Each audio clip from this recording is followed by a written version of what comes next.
Okay, I welcome all of you who have joined this webinar, and I'm very happy to greet you. My name is Angela KANE, and I'm the Vice President of the International Institute of Peace here in Vienna, and we are organizing this webinar, which is on a very interesting and very important topic, and that is the 1 year after COVID, where are we in diplomacy?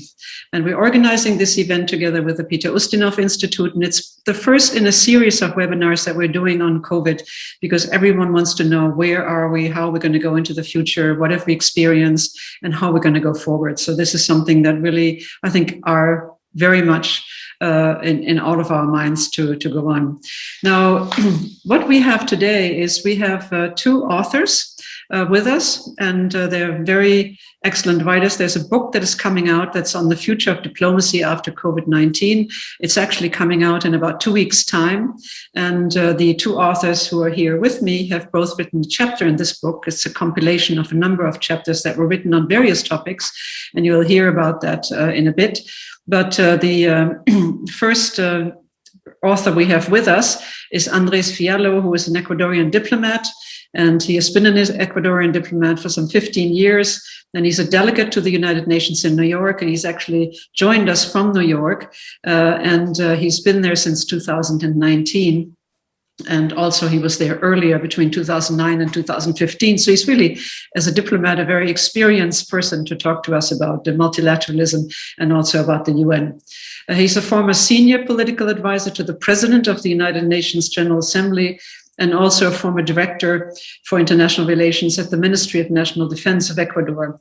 He has a master's degree in diplomacy and international relations from Fairleigh Dickinson University in New York, and a bachelor's in law and political science with a focus on international law from the University of Montpellier in France. And he also studied at the Hague Academy of International Law and the Ecuadorian Diplomatic Academy. And he's written one of the chapters in the book. He'll be the first speaker, but let me also introduce the second speaker, and that is Mona KHALIL, who is a very respected international public lawyer with 25 years of UN and other experience, including as a senior legal officer in the UN Office of the Legal Counsel and also at the IEA Office of Legal Affairs. And she and I worked as colleagues in the UN, and I was very happy to greet her back here in Vienna when she joined Vienna. She's the director of MAC Law International, which is a strategic consulting service advising governments and NGOs in the service of we the peoples. And she's an affiliate of the Harvard Law School program on international law and armed conflict, and has a BA and an MA from Harvard University, as well as a master's in foreign service and a Juris Doctorate from Georgetown University. So now that I've given you the credentials, I know that you'll be looking forward to hearing from them. And let me tell you a little bit of what we are planning to do. We will have both of them give, or each of them give short introductions, about 5 to 7 minutes, on their chapters in the book. And then we will have a series of questions that I will ask, and I would encourage you to also use the chat function and send us your views, send us your questions, send us your comments, which we'll be happy to incorporate. And I think that both Mr. Diallo and Ms. KHALIL will be very happy to answer questions that are coming from the audience, because that's after all what we want to do. We want to interact with you. We don't want to just be the talking heads here. So again, having said that, let me start with Andres Fiallo, the Ecuadorian diplomat, who has written a chapter in this book called The Future of Diplomacy After COVID-19. So Mr. Diallo, you have the floor, please. Thank you very much, Ms. Angela KANE. You've been very generous with your introduction and presentation. I am very glad and very honored to join today this audience.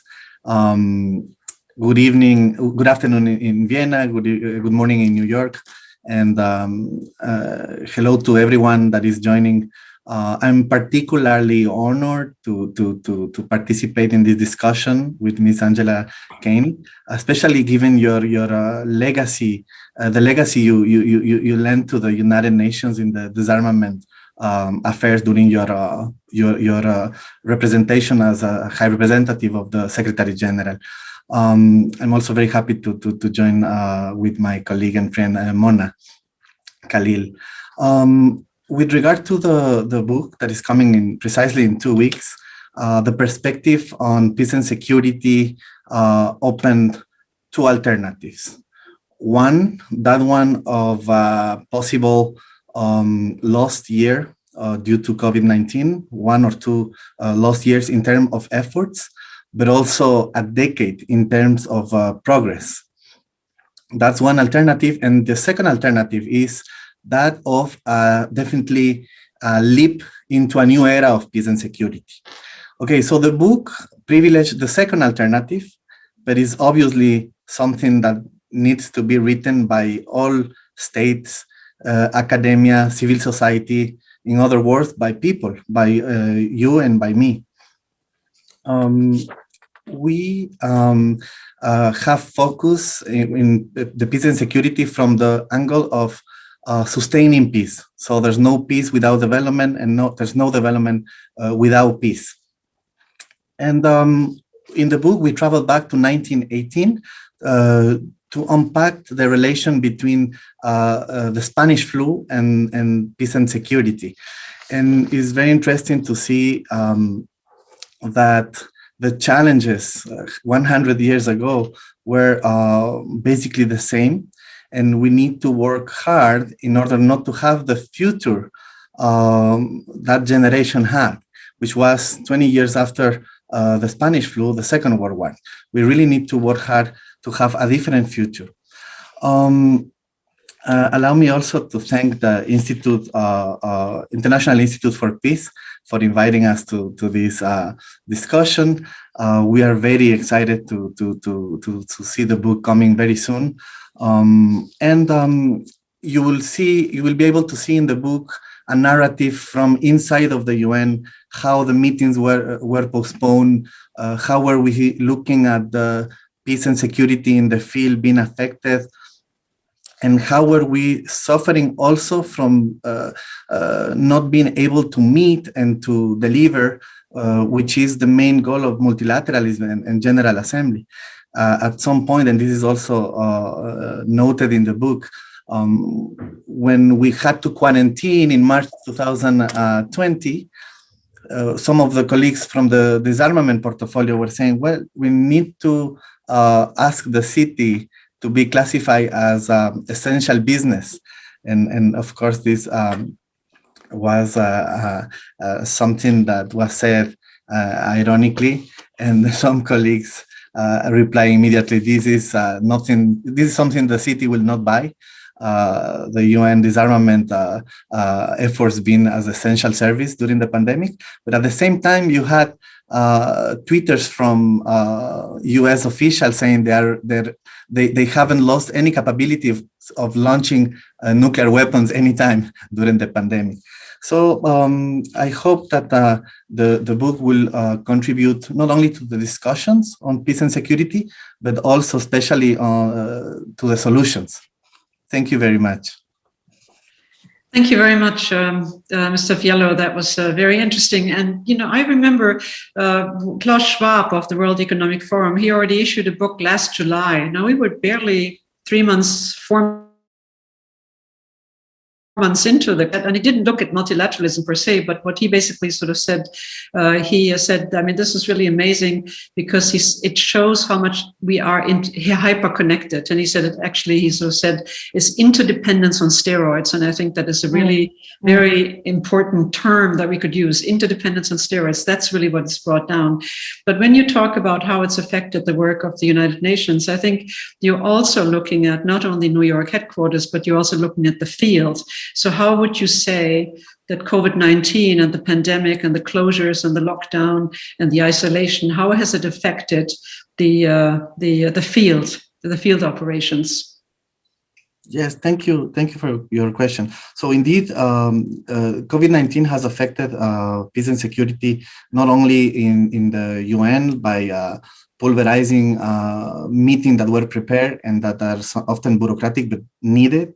But in the field, it has affected directly the peacekeeping operations. It has affected the access to humanitarian assistance, humanitarian aid in zone of conflict. It has affected the population. It has deteriorated the living conditions of population in conflict, but also of population out of conflict. So the Secretary General has mentioned several times that the pandemic is actually affecting countries that are being considered traditionally as stable countries. The pandemic in the field has disrupted the justice service, which affects particularly to women and girls. Domestic violence has rise. You have kids out of the schools due to the digital divide. 1 out of 4 young person is living in a conflict zone. Basically, this is an opportunity unfortunately, for the violent extremists to recruit and to benefit from the exacerbation of the situation around the world.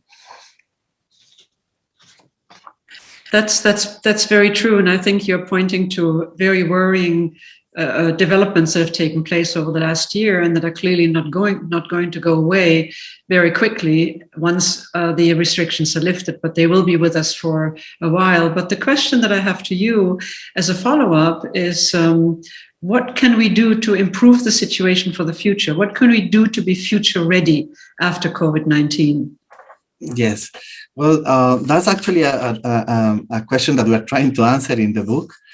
You mentioned that in the book there are so many chapters, and actually there are: future on economics, future on development, future on health, the future of multilateralism, future of digital cooperation, and the future of peace and security is nothing more than all those future being prosperous. So in order to be future ready, we need to expend less in arms and more in vaccines.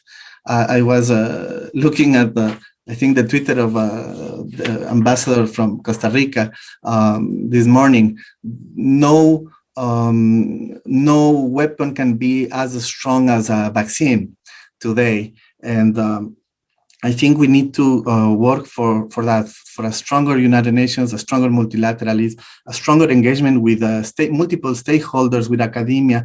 We need to stop having the agenda on women, peace and security as a photo opportunity, and we really need to implement it all over the world, in all the countries. We need to work basically in all the different aspects to be ready. If you look at the budget expended in 2019 by 9 countries in nuclear weapons, with that budget you can finance 30 years of operation of the World Health Organization. So it's not that we don't have the resources, we have the resources, but we just need to prioritize. To be future ready, we also need to put pressure through democratic means in our own governments, in our organizations. The COVID-19 pandemic basically obliged us to prioritize and to go from the generalities to the specificities, to work on a better health.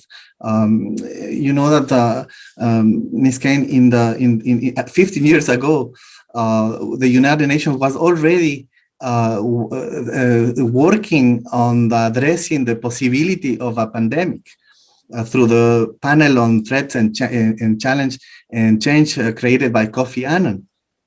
And however, 15 years after that panel and the recommendations that were very substantive, we were not ready. In the recommendations, they were going to specific aspects such as what should be the relation between the Security Council and the Director General of the WHO. It was supposed to be a very close relation, but 15 years after that report, we had the COVID-19, and the Security Council failed to adopt quickly a resolution to join the global efforts against the COVID-19. It was only able to adopt the resolution 2532 4 months after the pandemic. Thank you for mentioning two of the topics that actually I wanted to raise with you as well. And that was, first of all, your analysis of disarmament and arms control, which you speak about in the chapter. And that's very important. And now we've just, and I think this is what the Costa Rican ambassador also referred to in her tweet, that was the latest figures that are coming out from SIPRI, the Swedish Research Institute, and they're always giving very good overviews. And if any of you want to have a look at that, you can go on the website and see that. But what it actually shows is that despite a drop in the economic development of all countries, the increase in military expenditures have increased. And the question is, of course, how sensible is that in a time when we need all of our efforts to combat the virus, and we need vaccines, in which we need support for those who are suffering economically also from this downturn, who may have gotten unemployed, etc. There are many, many needs of the population, and therefore to spend that much money on armaments, buying arms, fighting conflict is, of course, something that's very worrying.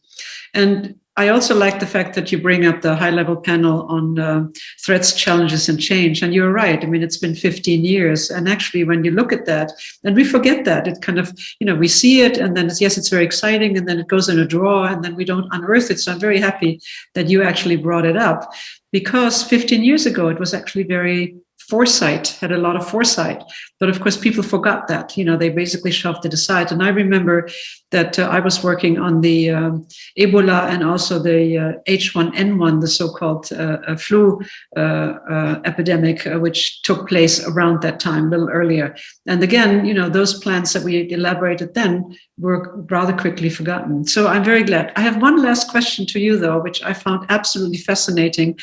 And you had basically spoken about the Security Council, and I remember that you mentioned an issue of reform, which Ecuador actually proposed and raised in the consultations, and that was really about the shape and the equipment of the Security Council chamber. That was really striking to me, because even though yes, I mean, here we're in the COVID situation, but I do think that I'd like you to share that with the audience, to sort of hear what actually you thought would be good to implement in terms of the Security Council shape and form. Thank you for that question. Is very interesting also, and I invite all the audience to really read the book. There's a very nice details from inside the UN, the methods, the negotiations, the physical installation infrastructure. So with regard to the Security Council, one of the most prominent process in the United Nations today, and for many years and decades actually, is the question of the reform of the Security Council. We're trying to have a Security Council more open, transparent, with methods of work more efficient. And when you look at the room in the chamber of the Security Council, you don't have you have a strong division physically between the semicircle where the 15 members sit, the 5 permanent members and the 10 non-permanent members, and they have their table, the microphone, and you have accessibility even for persons with disability to that segment. But the rest of the membership, the non-members of the council that are members of the United Nations, they are sort of sitting like in a tribune in sort of like the grand stadium, like spectators looking at what's going on in the council. And you don't have a microphone, you don't have a table. Now it looks simply logistical, but it's not, because with the ECOSOC, Economic and Social Council of the United Nations, also not every country is member to it. We are all observers, but you elect 54 countries every year to serve in the Economic and Social Council, and their chamber is more or less equipped the same for everyone. Every country has the possibility to take the microphone and speak, and this is very interesting because 10 years ago, we went under the Capital Master Plan. We did work we invest money to change the room of the Security Council, but these divisions are still there. And going from the symbolic to the ground, in March, when we were quarantined, the Security Council continued working through video, and in 4 months later, they went back to the chamber. But with the countries that are not members to the council, we were not able to intervene with our statements in the debates, in the open debate. So the open debate, the so-called open debates, they only allow you now during the pandemic to intervene with a written statement. So, and the written statement is very important, but is not really been read by the members of the council before their debate. So when you look at, I mentioned before, Resolution 2532 and the fact that they took 4 months to adopt the resolution, the resolution was adopted only 7 days after 172 countries that do not serve in the council joined together with a strong declaration in support of the call of the SG for the global ceasefire. And we put pressure on the council, and 7 days later, finally the resolution was adopted.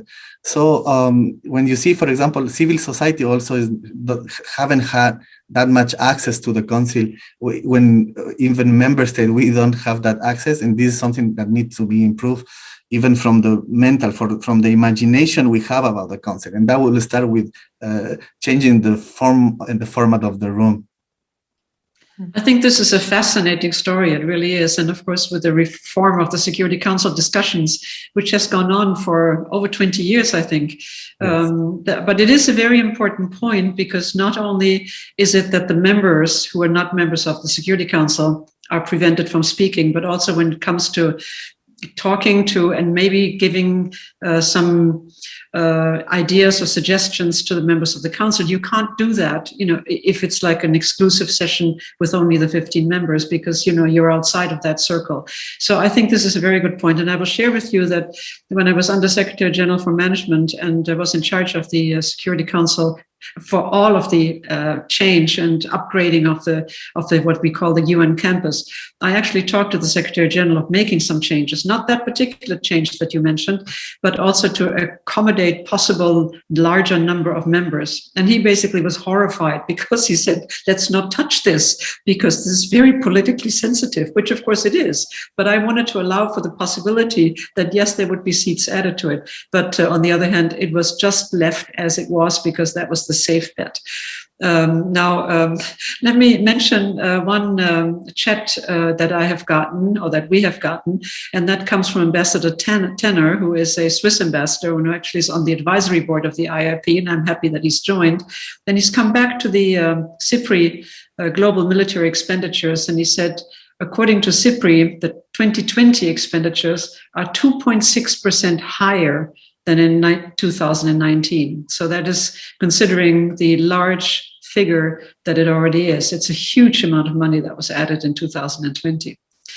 Anyway, thank you very much, Mr. Fialo. We are going to come back to you in a bit when we have more questions, and I would encourage the audience to please give us your questions or comments. We appreciate that. And I'd now like to turn to Mona KHALIL, who has written another chapter. She's written actually as kind of a summary chapter in the book, looking at the whole viewpoint of the previous chapters that were written. And I'm asking her to please introduce the work that you have done on this. Ms. KHALIL, please. Thank you, Angela. And thanks, of course, to the International Institute for Peace and the Sir Peter Ustinov Institute for inviting us, and you for moderating our event today. It's a great honor to be with you on the screen again. I also want to thank our co-authors, who should not go unmentioned: Han Al-Hashimi of the UAE, Tony Shea Freckleton of Jamaica, Fat Hulachela of Indonesia, and Jonathan Vieira of Ecuador. Together with Andres and myself, we were proud to come together at this critical juncture, both in the history of the UN, but also in the history of mankind, on assessing what the impact of COVID-19, both the negative and the positive, will have on international diplomacy and multilateralism. I was very honored when they invited me to write the concluding chapter, and from that moment, I understood my task to be threefold. First, as you noted, to bring together the conclusions of the other chapters and how my fellow authors have dealt with the impact, assessed the impact, and identified the future, each in their own field, from public health to sustainable development, economics and financing, digital cooperation, Andreas with peace and security, as you just mentioned, and in my case, moving on to address the impact on human rights and the rule of international law. And I kind of used the framework of the declaration commemorating the 75th anniversary of the United Nations, both as a method to harness the watershed event, but also as a framework in terms of how we assess progress in the future, as we not even sustain, but maybe even restore and resurrect, if I may use the word, the United Nations from what has been a seeming deterioration in the past several decades. The second was, of course, to identify the opportunities and challenges that the pandemic posed and the lessons learned in order to strengthen the ability of the principal organs in fulfilling the vision of the Charter and the Universal Declaration of Human Rights. And last but not least, using the rule of law and the Charter as a way to restore the credibility and the effectiveness of the UN. So looking backwards, we can look back at the 1918 pandemic and the immediate aftermath. But I chose to look back at the World War II kind of evolution of human interaction. We had people like Winston Churchill, Franklin Delano Roosevelt, Joseph Stalin, and Chiang Kai-shek, none of whom can be painted historically as dreamers or optimists, naive idealists or pacifists. They had come together, enemies at one point, but come together to defeat Hitler and the Nazi war machine, to conspire to compel Hirohito's surrender in the East, with or without the additional horrors of the US bombings, atomic bombings in Nagasaki and Hiroshima. And yet, even before the war had ended, they were meeting to save succeeding generations from the scourge of war, to reaffirm faith in the fundamental human rights for all, to promote the rule of law and justice, and to promote social progress and better standards of life and larger freedom. They did not do this out of a sense of poetry or philosophy. They did it out of sense of survival. Having learned the lessons of World War II and the Holocaust, they adopted the Charter to offer a way out of war and towards peace and security, an end to genocide and a path to peace, sustainable development, and human rights for all. And yet, in the last couple of decades, we seem to have moved away from these hard-won lessons. We seem to have forgotten how hard it is to ignore the simple equality and integrity and dignity of a human being. We have seen a return to blatant power politics and a move away from the ideals and the values that have sustained a world without a world war for the last 75 years. So we see the permanent five, who are meant to be the guardians of the Charter, becoming the violators. And it was in this environment that we entered the pandemic. And that dysfunctionality that was born out of this very, not just national interested P5, but very narrowly nationally interested P5, in particular, the Americans, Chinese, and Russians at the time, that dysfunctionality really handicapped the initial efforts to respond to the pandemic. And we saw very petty, almost, fighting between the Trump administration and the Chinese regarding even how to refer to the virus in international parley. And as a result, whereas the General Assembly was able to adopt a very robust resolution within a matter of days, it took the Security Council 4 months to arrive at a coherent response to the pandemic. So what we see in the 75th anniversary declaration is an actual recognition that we have to do better. Not only do better as an institution, but we have to build back better. It's not enough to go back to the status quo ante. It's not enough to get rid of the pandemic. We need to also address the socio-economic impact, the many fissures that were exposed, not just caused, but exposed by the pandemic, not just to restore the health of men and women, but also the health of the planet, not just to restore the status quo, but to actually live up to the promise and vision of the Charter and the Universal Declaration of Human Rights. So in my chapter, I talk about what it would take for the Security Council, the General Assembly, and the Secretariat to do just that, to build back better, to come back better than we had when we started the pandemic in March 2020. To not only be able to meet, but to also act and take effective decisions, whether it's a pandemic, whether it's a natural disaster, as we saw with Hurricane Sandy, whether it's a terrorist event, as we saw in 9/11, whether it's war, whether it's other threats to international peace and security. the need for the Council to act promptly and effectively, to mobilize the Council to live up to its responsibility. It's not just a discretion, but an actual responsibility to respond and to prevent threats to peace and security. The General Assembly waking up and fulfilling its secondary residual role, either through special sessions or emergency special sessions, and the Secretary General acting under Article 99 to point out where the Council has failed and to give recommendations to ensure that they can act promptly and effectively. So I'd like to conclude with a quote from Dag Hammarskjöld, who once said that the UN was created not so much to bring us to heaven, but rather to save us from hell.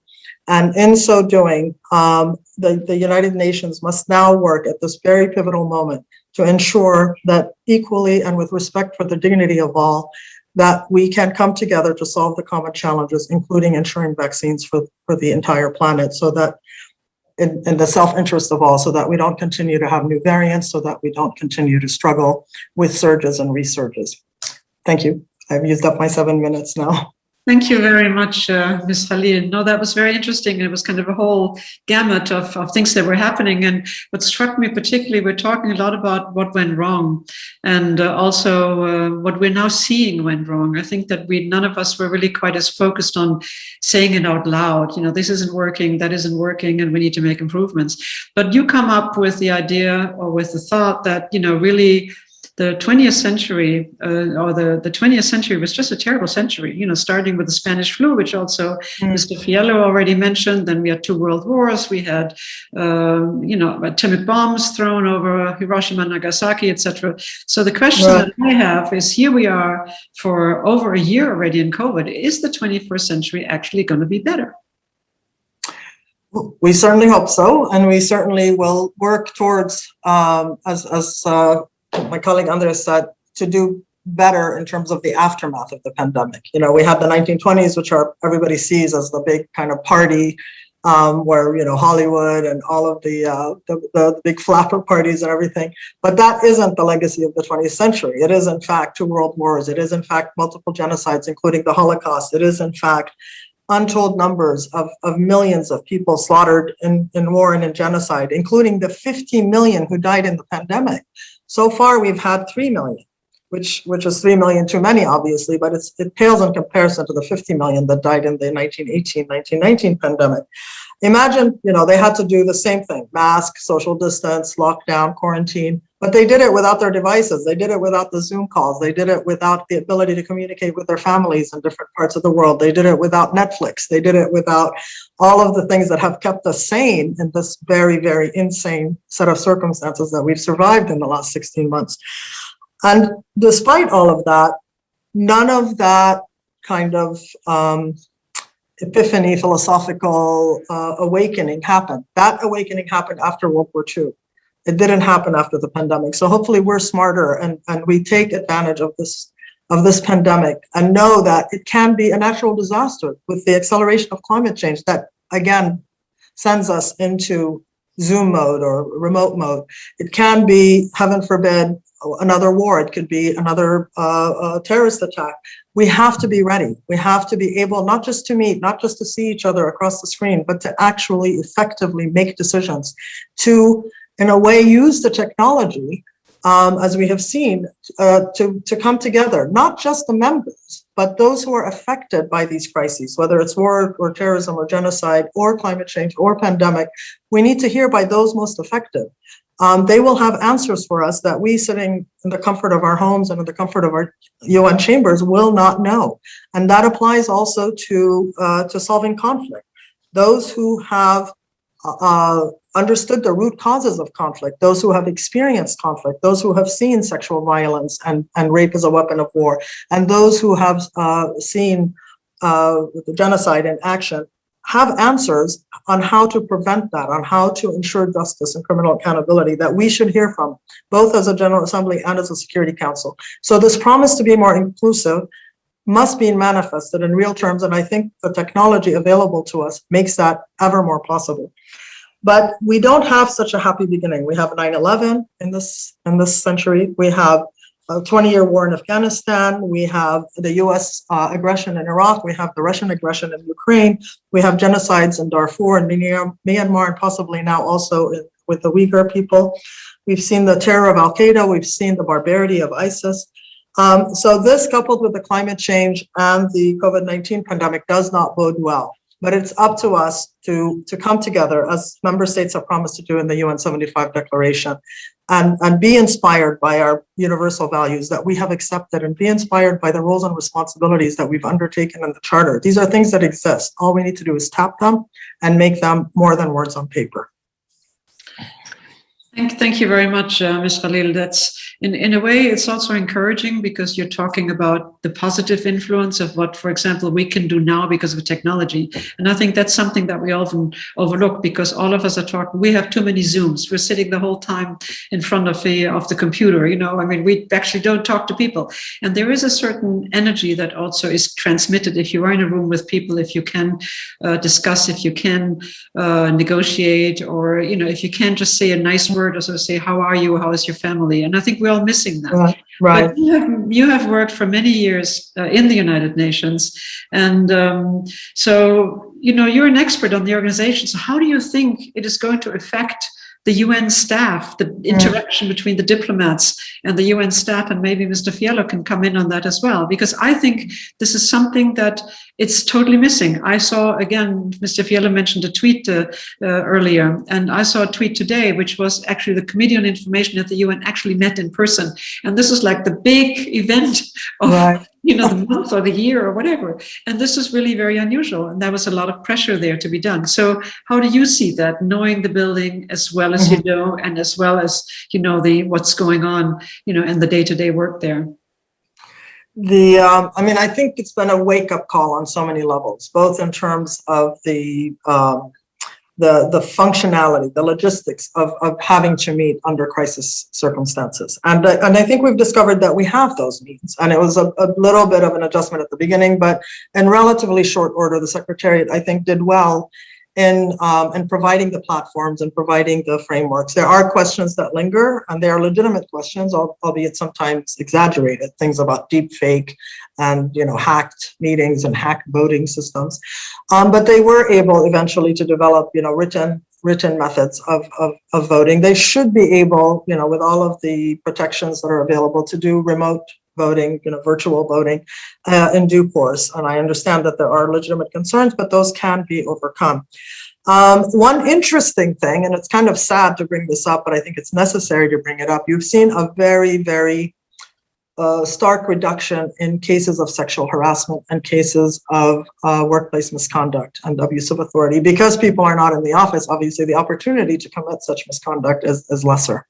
So while we see that domestic violence and sexual violence and violations of international humanitarian law are on the rise because of the the inability to monitor as we do normally, the working from home has one kind of salubrious effect, which is that the normal level of sexual harassment and workplace misconduct has gone down. We also have a lighter environmental footprint. We don't have all of the costs and the travel and the various environmental impacts that we have with these. Nobody convenes a meeting like the UN, but as a result, it's lightened that footprint, and that's a positive thing. And we've seen how much we can do virtually. Now, we shouldn't do everything virtually because, as you said, the level of trust, the level of confidence that is born out of a human contact cannot be replaced by a television screen or by a computer screen. That's both in staff as well as amongst the diplomats, but also between them, as you rightly noted. So we need to maximize the ability to reach those that we wouldn't otherwise reach, because we've now discovered the virtues of remote technology, but we shouldn't rely on it too excessively, and still rely on the permanent missions, still rely on the fact that we come together to build human relations, because that's ultimately the forum that the UN provides. Thank you very much. And maybe I can turn to Mr. Fiallo, if you could also talk about how it's affected your work from a diplomatic side in the interactions with the UN. Thank you very much, Ms. Angela KANE. Actually, you have touched on something that Ecuador is very proud of, because precisely yesterday, my ambassador was elected as the chair of the Committee on Information. And I can tell you that he was very happy to be able to hold the meeting in the headquarters. And he has been leading efforts together with other ambassadors to bring more and more of the processes and the meetings in the headquarters. I think he quantified and he agrees and he supports also the President of the General Assembly willingness to keep returning more and more to the headquarters. So I see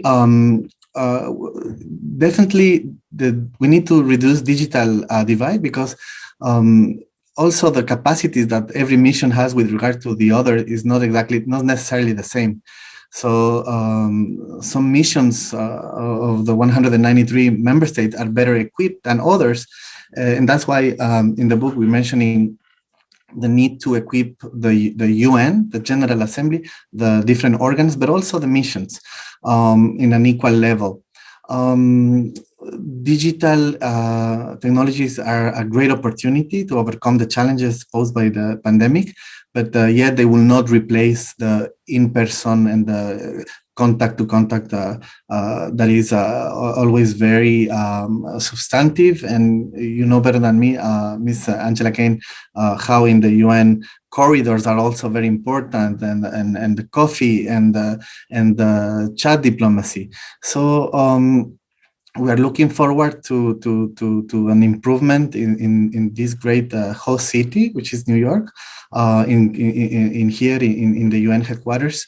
But there are some challenges still to be back totally, and this is also affecting could be affecting the conference, the review conference of the Treaty on Non-Proliferation, because some states, including Ecuador, were calling for a full-fledged meeting with all the organs and subsidiary bodies in the UN, with no restriction to delegates, to the number of delegates, and other delegations prefer to keep it more in a hybrid or virtual format. Meanwhile, countries continue spending so much money in an obscene way, to paraphrase the expressions from Ambassador of Austria in the UN in the midst of a pandemic. Thank you very much. That's that's very, very important. And I think it's not only the interaction, of course, amongst the diplomats in New York, but the big question comes, like we had last year, and all of the meetings that are being organized for the General Assembly, when people are coming from other countries. That's basically when really the difficulty comes, is will the United States allow them all in, even though they're required to under the headquarters agreement. But the headquarters agreement never foresaw a COVID situation where people would be afraid that opening their borders would actually bring in more mutations or diseases or whatever. And that is something that we also have to take into account. And the other issue that I find very difficult also, and you mentioned this already in New York, about the lack of access of certain missions that are not as well equipped electronically as some others. How about the capitals? How about the capitals in some countries? That's, again, it's a very important issue. Sometimes the connections are unstable. So, you drop out, it falls away. So I think we've all experienced this, and it just needs to be looked at how we can. Now, I have questions coming in, and let me just turn to the first one, which came in, and that basically was the question that focused on the situation with vaccination geopolitics. And what is the role of the US, the EU, China, and Russia? And what does it really mean for multilateralism and diplomacy? I mean, does it have an impact? Maybe I can turn to you first, Ms. KHALIL. Yes, indeed.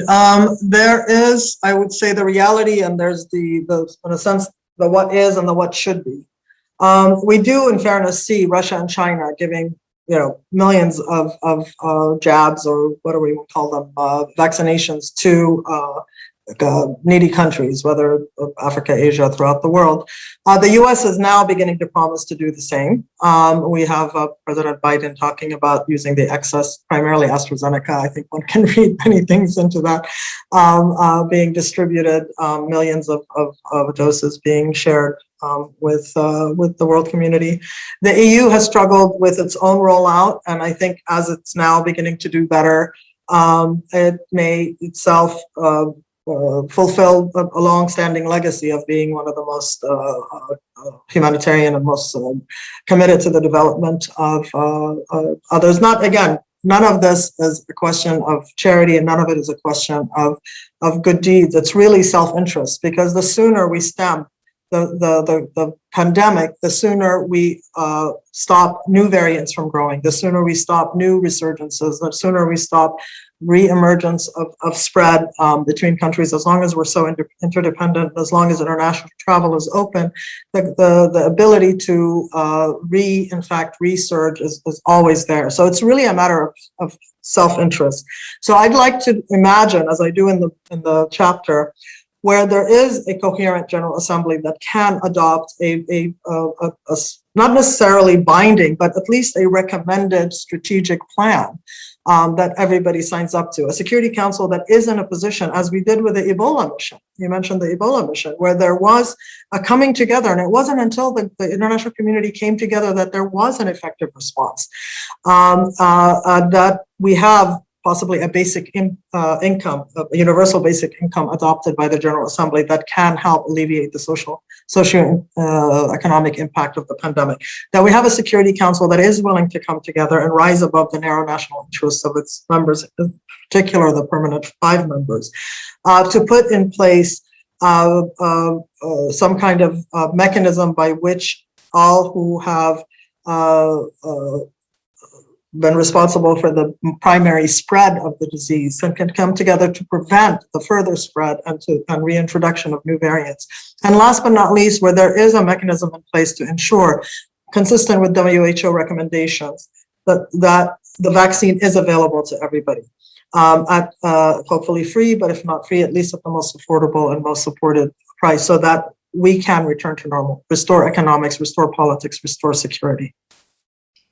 Thank you very much, Ms. KHALIL. May I turn to you, Mr. Fialo?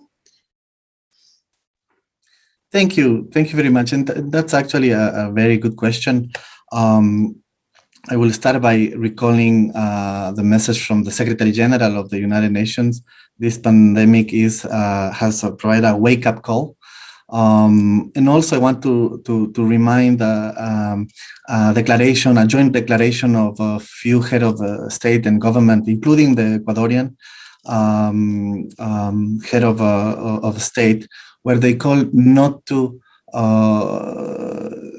avoid falling in the game of geopolitics with regard to the pandemic and the vaccines. However, this is obviously a reality in general, I will say. This is also very detailed in the book. But I can say also that there are some efforts undergoing in the United Nations, very important efforts. On the 27th of February, we just adopted a resolution proposed by United Kingdom and co-sponsored by many countries, including Ecuador, in the Security Council, on the access to vaccine in conflict zones. So that's a first important element. On the other hand, I think at this stage, we just need to make sure to support the efforts from every country to access vaccines, and to the countries that produce them to distribute the vaccines. Ecuador actually is very thankful with all the countries that are producing vaccines. And we hope that also we go towards a more equitable world order. It's not correct and normal that, for example, I got my 2 doses of vaccines, and my young colleagues and friends, they have those. They access the vaccine here in New York. But for example, my parents who live in a developing country, and they are more than 70 years old with specific health conditions, they don't have their access yet. So I think we need to think about this, to really, as Mona Khalil said, to rebuild better, to go to a more equitable war, and to look at the distribution also to least developed countries that haven't even received one single doses of the vaccine, which is unacceptable. Thank you very much. And I think there are projections about how long it would take if the vaccination rates don't speed up, i.e. it could take several years before the world is vaccinated. And until the world is vaccinated, you will have that virus that's going to be with us. And even when everyone is vaccinated, I think what is now foreseen is that there will be multiple doses that one needs. You know, the protection only lasts for so long. So I think this is really the foremost challenge of our time, of our era. How do we actually deal with this? I think this was a very interesting exchange that we had. I want to come to another question that has come in, and it's by Stéphane Vazel, who clearly is an international civil servant. He says he's worked in various regional organizations in his UN capacity with EU, AU, NATO, League of Arab States, and the OIC, and now with the OSCE. But he says he's a bit perplexed, considering because of the perplexity, because of the centrality of some of the issues which come under its purview under a global perspective, and also the current state of play. But particularly he mentions the failure to have a ministerial declaration on COVID last September. And he would like to hear the views, in particularly with the angle regarding multilateralism, about the UN and the regional organizations.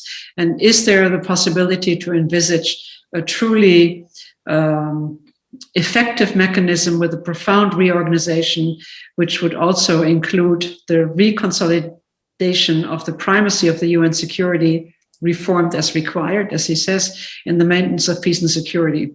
It's a bit of a long question, but I think it's a very good question. So let me turn this over again, and I'm going to stick with the order I have.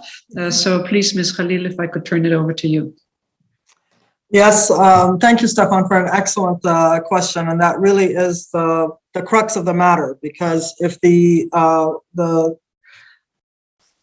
entity that is entrusted with the fulfillment of the highest of the goals of the organization, which is implementation of all the other goals and enforcement of all the other goals, is not intact, is not functioning, then the ability of the rest of the organization to live up to its promise is called into question. So indeed, the failures of the Council have been many and have preceded the pandemic. We all are counting on the fact that the same way World War II was kind of a wake-up call to how ugly mankind can be to itself, that the pandemic has not only caused, but has exposed so much of the dysfunctionality of the Council and of the relationships between its permanent members. Some optimism, of course, comes in with the change in government in the United States, a government that is more dedicated to the rule of law, that is more interested in multilateralism, that is more respectful of the added value of allies and the added value of multilateral institutions that there can be. But no one country can face these common challenges alone. No one country can turn the ship of humanity back onto a more worthy track. So we need all of them to take their responsibilities seriously, to fulfill their responsibility seriously, to stop abusing, and I say abusing rather conscientiously, abusing the veto and the threat of the veto. There are certain things that shock the conscience of mankind that cannot be subject to a veto.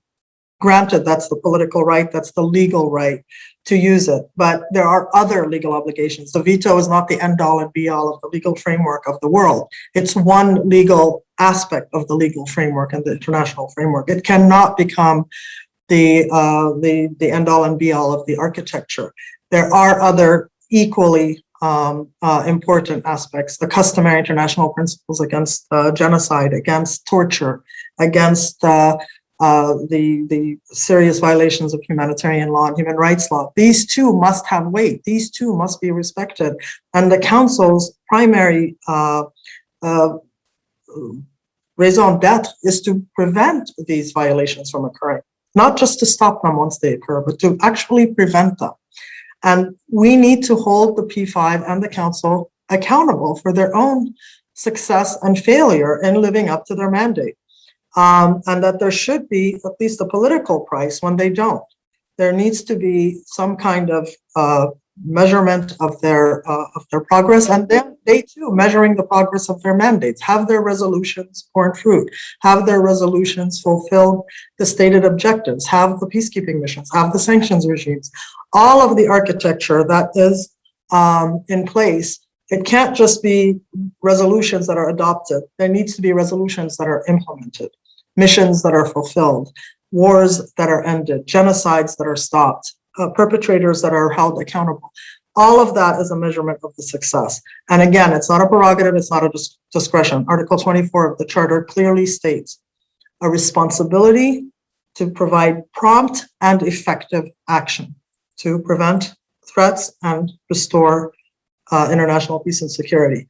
So I think it's possible. I think even in the worst parts of the pandemic, we have seen progress on multiple fronts, including most recently in Libya. There seems to be some movement towards a sort of, I don't want to call it a reconciliation, but maybe a détente in Yemen.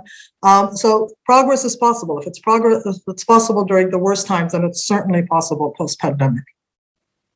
Thank you very much, Ms. KHALIL, and I think you put a very important spotlight on it. It's not only the maintenance of international peace and security, but also the prevention, which is really, really important. And what I particularly like to see, I think there's a lot more transparency now as to what's happening in the Security Council. What are the debates like? I remember when I first joined the UN, you didn't even have a agenda that was published. So one didn't even know what was discussed in informal consultations. So I think that there's a lot more scrutiny and there's a lot more criticism and possibly also encouragement of the elected members to take a more active role. I'm going to give you, Mr. Fialo, the floor, please, if you would comment as well on this. And then I have a question that is particularly addressed to you. So stay tuned after you have intervened. Thank you very much. Not much to add. I think the response by Mona KHALIL has been very comprehensive.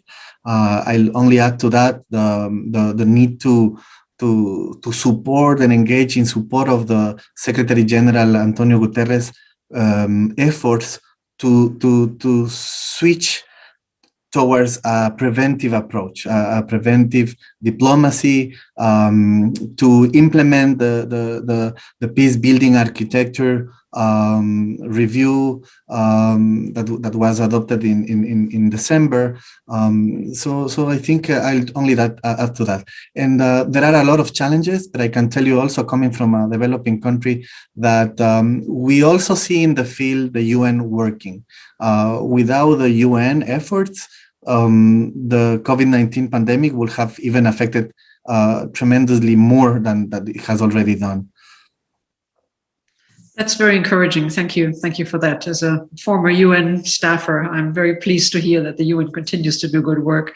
I have now a very specific question, as I mentioned, that goes to you, and that comes from Nevzat Ödivoglu. And the person is asking, in the UN, what kind of coffee chats do you have? Are they like daily chats or at a level of UN Congress formality? And how does it affect your formal contacts? I think people don't quite know how it works, so it would be good to have a little bit more detail or explanation of it. Mr. Fialo, please. Thank you. Yes, so in the United Nations, as I think in any other organization or even civil company, we have our procedures, we have our negotiations, we have our chats, and basically it's just in an informal way, but is needed to achieve our goals and our objectives and landmarks. And we have switched this to actually digital chats, to the digital platforms such as WhatsApp. It's very interesting because before the pandemic, you will never have asked a colleague or from another country, how are you voting through chat, or providing a recommendation, or even asking to change a sentence, or to support you in a negotiation through WhatsApp, it would have been more rare to do so. But because you had the opportunity to go out of the negotiation room and ask the support and convince, etc. So I don't know if I'm answered that question, but it's just in the informal level. But I think it's the more important, because everything is done between human beings, and digital platforms are very needed. But again, it will not replace the person-to-person diplomacy. Right. Thank you. Thank you very much for that explanation. I think that's very true. Now, I have another question here, and that's from Ambassador Tenner, who, as I mentioned to you, is in Switzerland, and he is a member of our IIP advisory board. And he was asking, how would you assess the impact of COVID-19 on UN political and peacekeeping missions? And of course, there are a fair number of people who are in both political and peacekeeping missions. And you have the duty of care issues, you have repatriation of staff, you have limited mobility in the host country because the host country may also be in lockdown. And how can the mission mandates still be implemented? Clearly, there's a challenge here. I mean, how does the UN actually cope with that? I don't know, Ms. KHALIL, if you can answer that, or... Sure. Yeah. Indeed, yeah, the impact has been profound. I remain in the camp that cheers that they carry on their mandates.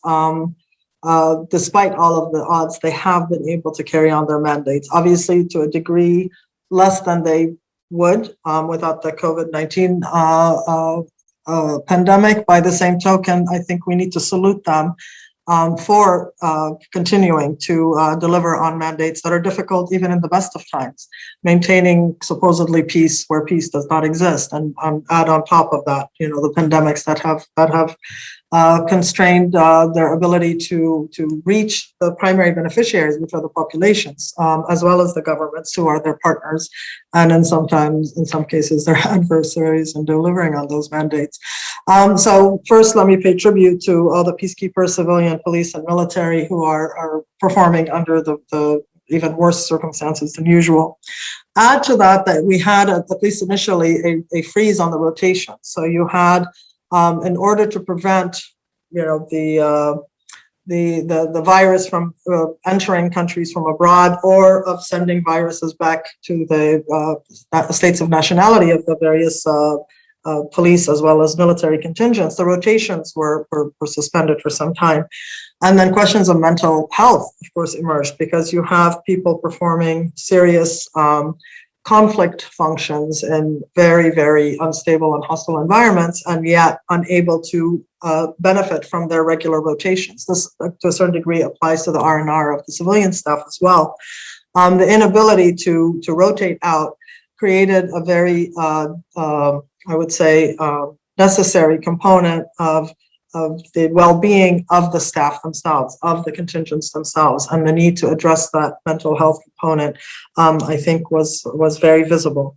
How well, I'm not in a position to judge how well the organization did in actually addressing it, but I am aware that the need to address it was recognized. The governments, of course, their priorities shifted to, almost existential crisis mode, while at the same time relying on the UN and on the, broad network of intergovernmental organizations, both of the UN as well as the non-governmental architecture that is available.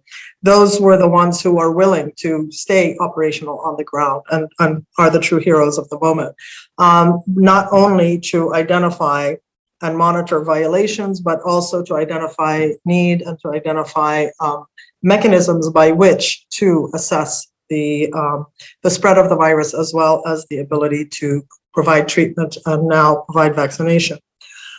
So I think there has to be a real reckoning of the organization's dependence and reliance on these networks of local and international NGOs that do the heavy lifting on the ground in the fulfillment of these mandates. So while we pay tribute to the UN actors, we must also pay tribute to the non-UN actors who have allowed the UN to continue to perform, to deliver under these very austere circumstances. Thank you. And I think it's becoming increasingly even more clear than it was before that we're all in this together. It's not depends on one organization. It does not depend on a NGO. It does not depend on a multilateral organization unless we really pull our weight all together. It's just not going to, it's just not going to work. It's not going to be possible to continue the work that we actually have been doing. And that is a joint effort, obviously. Mr. Fialo, can I turn to you now, please? Thank you, Ms. Kane. So also this is a very important question, and is also underlying the value of digital technologies and of adaptability. So in March, when we went to quarantine, the question was there: how can peacekeeping operations continue without mandate for those that were expiring already and that were going to expire in the following weeks and months? So there was no question to stop the work of the Security Council, and the Security Council was able to very quickly adapt with the provisional procedures to adopt resolutions in an electronic manner. So this is very important. This is actually commendable, because there was no wait or delay in adopting renewing the mandates where they needed to be renewed. And also the fifth committee, the committee in charge of finance and budget in the United Nations, those that provide the budget for the operations to continue, also was the first committee, the main committee of the General Assembly, that work through digital means in order to keep the machinery working. So that is very important. An additional thing that I think it's also commendable. I've been pretty critical of the Security Council at the beginning of my interventions, but I also need to recognize important elements when those elements happen, and is that there is a trend that in most of the resolutions, they include not only for the safety and protection of the peacekeepers, but also they include a line, a dispositive, asking the operations to support the local efforts in the combat against COVID-19. So this is also very important. I think the UN had managed with the success to avoid having the peacekeeping operations as spreaders of the virus, like it could have happened 100 years ago with the military's deployment of the First World War.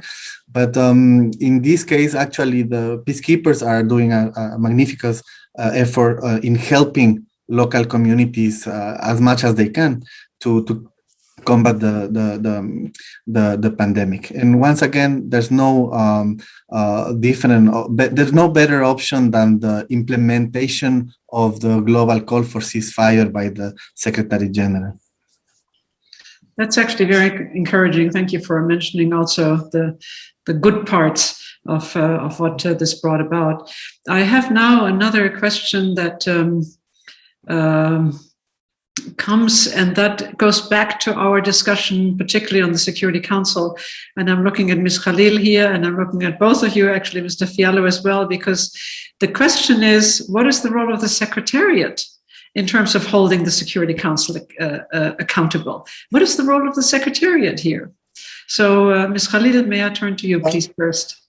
I want to thank Diana for asking that question. It's a question that is very, very dear to my heart. As Angela noted, I've served with the organization, and albeit now serving from the outside, I do take that question very much to heart.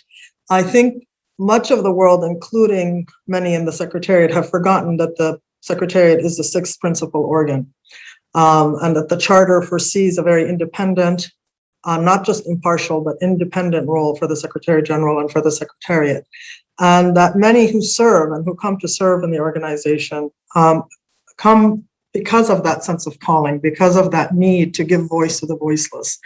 The Secretariat cannot just be the implementer of the mandates of the intergovernmental organizations. That is very much a big component of the role of the Secretariat, but it is also to speak for those who don't have a voice. The governments have a voice. They are at the meetings. They have their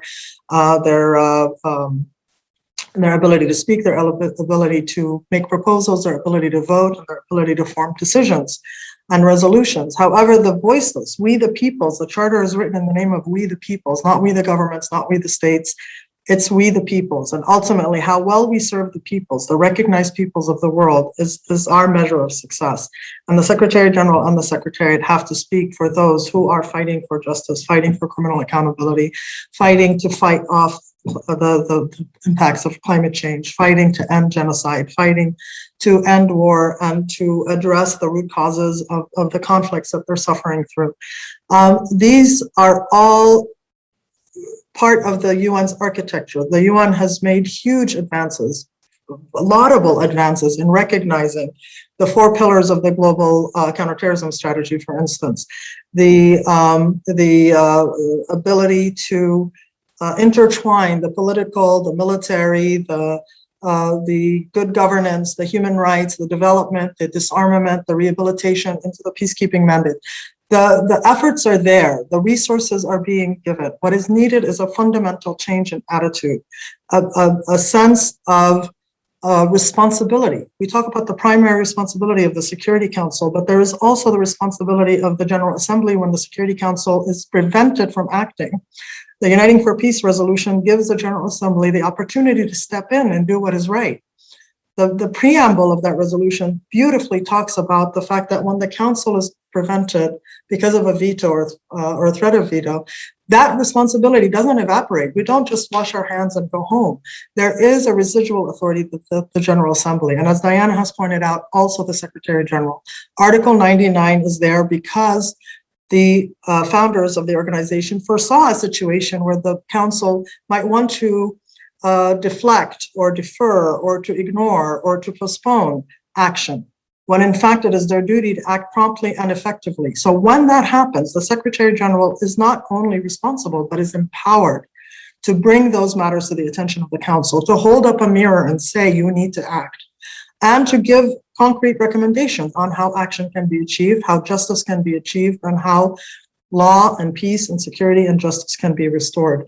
So that independence, that impartiality, that courage is what is needed and is unfortunately missing. Thank you. And also thank you for reminding us that the Secretariat is the 6th organ of the United Nations. One forgets that. One really does forget that. Mr. Fialo, I'll now turn to you. Thank you. That again is really a very interesting question. We could actually include an additional chapter to our book only to address this specific question, which is very interesting. But I think the answer, in my perspective, is clear. The Secretary General Guterres is doing what he needs to do. I actually see leadership in himself.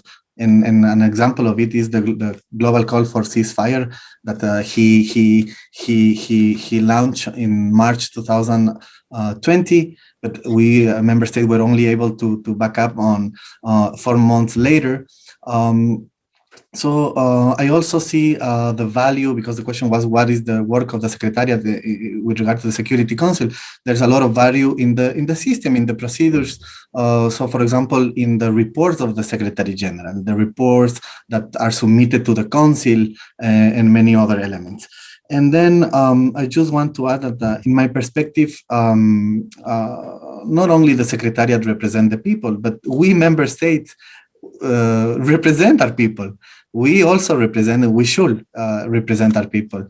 Obviously, if there is a case where a member state is not representing their people, that is a deficiency of democracy and of what should be done. But I can tell you, for example, I truly believe Ecuador diplomacy, including in the United Nations, is representing our national interest and the people of Ecuador, but also of the world, which is multilateral. It's not only for our people, but for every nation to live in peace and in prosperity. I'll conclude on this question, maybe underlining again the specific and very relevant role of academia and civil society that can help and always help both the Secretariat, and member states to connect with each other, but also to go deep in the analysis and in finding solutions. Thank you very much. I think that's a very important sector that we haven't really talked about. And we now only have a couple of minutes left. We have about 10 minutes left. And I do want to ask you one other question. And that really comes to another challenge that we're facing right now, and that every country, a lot of people are actually trying to implement, and that's the climate change. And I remember that when COVID started, and it was a couple of weeks into COVID, all of a sudden there were like these huge drops in the airplane flights and, tourism, et cetera, et cetera. But on the other hand, it did reduce the footprint, the carbon footprint that we all had and that we all had gotten used to. And so now I'm asking the question, can the deep disruption, which is caused by the pandemic, move us to make the necessary changes, the institutional changes, maybe also the personal changes, and make the right policy choices, including putting the economies on a path towards a fairer, and I'm mentioning that particularly, and a greener choice. So I'll give the floor to Ms. KHALIL and afterwards to Mr. Fialo. And if you want to add some concluding comments, please do so now. Yes, indeed. I mean, I think there are two possible trajectories on the climate change issues. We have seen the youth of the world take the lead here as the primary victims of the insanity that has been the last 20 years. We had plenty of warning of the acceleration of the climate change crisis. We have largely ignored those warning signs. And we find ourselves at an almost existential moment, a last chance to turn things around. The Paris Agreement was meant to be the hope, and in large part was recognized as being the smallest possible measure, and yet for some was too many. And we saw that the US walked away from that agreement and is now walking back into the agreement, and in a sense, reviving the hope that everybody, and again, it can't just be one country, it has to be everybody, especially those with the largest contribution to the footprint, the Chinese and the Americans, and to a lesser degree the EU, who have to take the bulk of the action. So we have that, again, wake-up call that hopefully can send us in the right direction. The fear, however, is that as soon as this pandemic is over, and it's not like we've done really well under the pandemic, because while in some domains, we have reduced the footprint, but in totality, the difference has been marginal. And we have the accelerated melting of the ice caps. We have a forecast that actually once this pandemic is over, people are going to go crazy. The travel is going to be crazy. The indulgence is going to be crazy. And in a sense, as human beings, we need that. We need to flex our social muscles. We need to revisit each other, revisit each other's countries, revisit our families across the globe. So a part of that is almost human nature. We need to restore the social animal in all of us that we have kind of put at bay for the last year and a half. But that is going to mean a tremendous resurgence of flights and return to the normal fossil fuel kind of driven activities of humankind. So we're going to have these two things happening in parallel. So without a concerted effort on the part of governments, but also local leaders and local communities, and we as individuals, we can all do better in terms of our recycling, in terms of reducing the plastic patch that's growing in the ocean. It's not just about a decade for action as a philosophical rallying cry. It's an existential rallying cry. Our future generations will not have a future if the planet is not protected. And we don't, we have the strong voices of the Greta Thunbergs of the world, but it's every child and every descendant of our generation that is owed that. Our behavior will impact whether they have a future or not. So let me just step up for 1 or 2 minutes. The ultimate irony, as seems to be the thread here, is while we've been forced to stay apart on an individual level, the answer to all of our problems, whether it's pandemic or climate change or anything else, is coming together, is restoring the belief in not just the desirability, but the efficacy of multilateralism. Not just restoring and resurrecting our faith in those universal values that we learned so hard as a result of the Holocaust and World War II, but believing in the efficacy of those values, that they will save us, not as a matter of good ideals or good Samaritanism, but as a recipe for survival, as a recipe to rise above the chaos and cynicism that has brought destruction before and can and will bring destruction again. So we need to recommit ourselves to the Charter, recommit ourselves to the Declaration of Human Rights. And I was very, very relieved to see member states do that so vocally and so concretely and unapologetically, unequivocally in the 75 Declaration. But still, that's words. We need to see that in action. We need that same commitment to be played out in action. We need the Council to recognize that veto does not belong when mass atrocity crimes are at stake. And mass atrocities don't only happen, as we have learned, as a result of war and genocide and terrorism, but also because of pandemics and climate change. So whenever mass atrocities are at stake, we need to set aside our narrow national interests and work together for the common advancement of humanity, the common recognition of the dignity and respect of the human being. The General Assembly has to step up. The Secretary General has to step up. I agree with Andres that the Secretary General's call for the global ceasefire was a sign of proactivity that we hadn't heretofore seen from the Secretary General. And when he acted, they followed. And that should be a recipe for greater proactivity. It cannot be a one-off. So when he led, they followed. The Security Council eventually endorsed the idea. The General Assembly did so almost immediately. So there is room for leadership by the Secretariat, and we look forward to more of that. Thank you very much. That was a very strong appeal and also a reminder of what is needed after we've gone through this year and will still be going through for at least the foreseeable couple of months, whatever it's going to be. So that's very, very, very important. Mr. Fialo, I turn to you now, please. Thank you again. And really, I've enjoyed this discussion this morning and this afternoon for you in Vienna. The answer to your question is yes. SDGs as the roadmap for recovery. There is opportunity. Among other, I like to mention the President Biden summit. And there are opportunities for green investment. And also it's important that we remind that COVID-19 is a pandemic that apparently is coming due to also the abuse to the nature, the overexploitation of nature. So we need to go towards more greener economies and societies. To wrap up, I will wrap up very quickly with one quote attributed to Montesquieu, and I think it works very perfect for multilateralism. And this is the only future I see that will bring us to prosperity and to respect for human rights and to strengthening of the United Nations, of the international community and every people of the world. And if you allow me, I'll read it. If I knew of something that could serve my nation but will ruin another, I will not propose it to my prince, for I am first a man and only then a Frenchman, because I am necessarily a man and only accidentally I am French.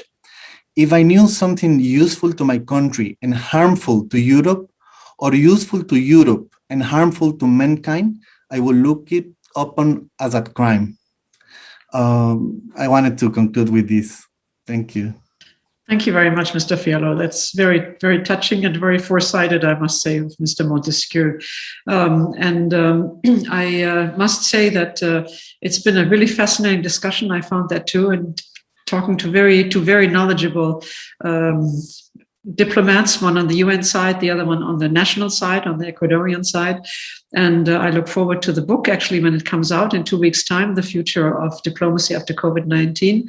I'm very happy that the International Institute for Peace, together with the Peter Ustinov Institute, could host this webinar. And I look forward to seeing you on another occasion. And I hope all of us will, the people who are watching, as well as all of us here, will come through this COVID without any further sickness, disease, and may you and your families stay well, and goodbye.